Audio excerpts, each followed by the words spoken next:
भक्त माँ से आराधना कर रहा है कि माँ कि आज मंदिर में सेवक करत, आज मंदिर में सेवक करत पुकारिया आया है जननी, आजा मंदिर में सेवक करत पुकारिया आया है जननी,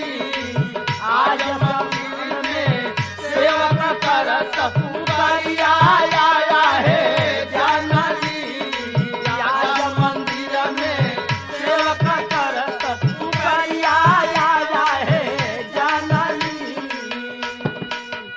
कि अरे माँ चंडी दुर्गा अम्बा बन सपती तुही कहालू हो,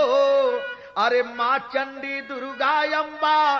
बन सपती तुही कहालू हो, अरे दुष्ट दलन दुष्टन खातिर